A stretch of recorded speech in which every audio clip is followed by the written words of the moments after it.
another special guest with us. We have with us Senator Glen Vilhauer, District 5. Good morning. Thank you for joining us. Good morning. Thanks for having me again, Steve. Yeah, absolutely. So, and a belated happy birthday to you. Thank you. I appreciate that. So we were talking about the home stretch a little bit earlier, but now, I mean, it's really getting to be that time where it's maybe crunch time. Is that right? Well, it really is. It really is. And you know, I really don't like having to be coming back here again this morning, but after listening to a segment yesterday and also one just early this morning, I really feel like there needs to be some comments from a different or opposing view, and that's why I appreciate you having me on this morning, Steve. Mm-hmm. Yeah. So what you run into with any campaign or politics, you've got a lot of different educational material out there. Or air quotes informative. So what we were talking a little bit of was scorecards and platforms and things like that. What were kind of your thoughts on how some of that comes together? Well, I'd like to back us up to yesterday's conversation when you had Representative Julie Alcon talking about cell-cultured protein. That was a controversial bill, very much so. And to Representative Alk's credit, she was very passionate about this. But it was not a good bill. In all fairness, it was not a good bill. And I was very happy to see the governor veto it. And what I'd like to point out is I received an email here a few days ago from the South Dakota Cattlemen's Association. Starts up as saying appreciates your support. And the Cattlemen's Association was very much opposed to this legislation. And in fact, I've got an article here that was written by the association president, who is Mr. Not finding his name right offhand now. Oh, Craig Bieber is the president of the Cattlemen's Association, and an article that showed up in the spring edition of the South Dakota Cattlemen. That is our quarterly newsletter or magazine. And I'd just like to read a few quotes from this article. The article is entitled, "What's the Real Threat to Rural America?" And I'm just going to read a few little quotes here from the article. Many cattle producers have serious concerns about cell-cultured protein products. Many consumers share those concerns, but disliking a product and banning it through bad public policy are two very different things. Another quote, "Creating state-level bans on federally approved product sets a dangerous precedent that could be used against traditional agriculture."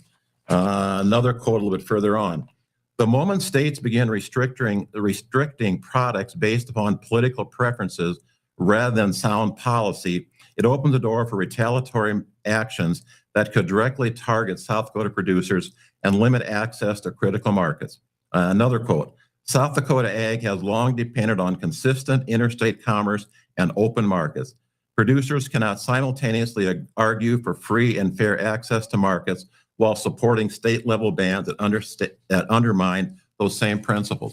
So that's some pretty strong language there from one of the largest cattle-producing organizations in the state that made it very clear where their stance was on cell-cultured meat protein, the bill that was introduced. Just a few observations of my own. I would never buy this stuff. I have no idea what it tastes like. I would never buy it. But that's my decision. It's not something that the state should be dictating to people out there. And I argued that on the Senate floor when it was up for debate. That is not something that we should be dictating what people can or cannot choose to buy or consume. Also, there is a very real threat that if we would have labeled these products as adulterated, very real threat of lawsuits that could have been brought against the state.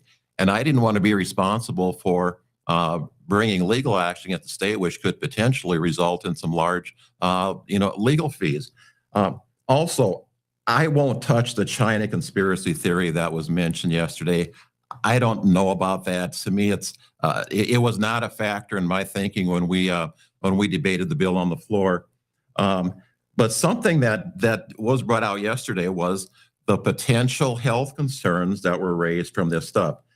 Okay, if they're potential, why don't we ban things that we know are bad for our health?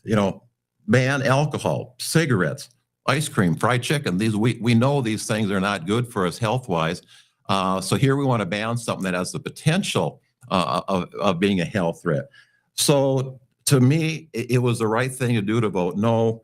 It was the right thing to vote no as a benefit to cattle industry. And I thank the governor for his veto of that bill. Mm-hmm. So when you, for those that don't understand necessarily how that comes together, when they are, so it was approved by both House and Senate, and then it was ready to be put into law, and then the governor vetoed it. Mm-hmm. Yeah. And so is there another opportunity after a veto that anyone could try to, I mean, not now, but they could have tried to bring a bill back to life? Or well, there was another bill that did come back, and the governor actually has supported this. It would actually put a 5-year moratorium on such products. I still was not in favor of that. I voted against it. It was more watered down, more reasonable. And that one did pass both chambers, and the governor did sign it, although I was still opposed to it for some of the very same reasons that I just spelled out a couple minutes ago, Steve. Mm-hmm. And it takes a lot, a large majority to ever try to overturn a veto. Or well, anything. this wasn't overturned. Well, the veto was upheld on veto day. But the second bill that came, that was not an attempt to override a veto. It was just a new bill that was brought forward. Mm-hmm. Now, what will happen in the future? That could very well be. It could be another bill that's brought forward in an upcoming session that might look very similar to what was proposed this last session. That I don't know. Mm-hmm.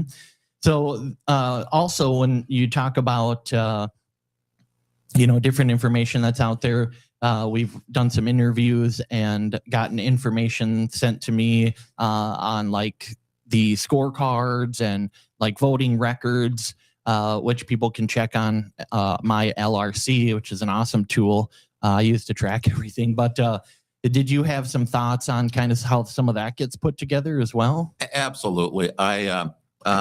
First of all, I don't want to take the time, because Senator Steph Souter did a great job shredding, in my opinion, shredding the credibility of these scorecards. There are so many things that need to be looked at other than just how a legislator ultimately voted on a bill that these scorecards don't begin to present. I've talked to a lot of legislators, some that I don't agree politically with on a lot of things, and everybody says the same thing. They're silly. They're not worth the paper they're printed on. I said that publicly on one of the radio stations here a few weeks ago. My opponent didn't like that, obviously, but that's my honest feeling, that they're not worth the paper they're printed on. Sadly, my opponent has built her campaign on those scorecards, trying to paint me in a bad light without ever, in my opinion, presenting her record or bringing forth the accomplishments of her record.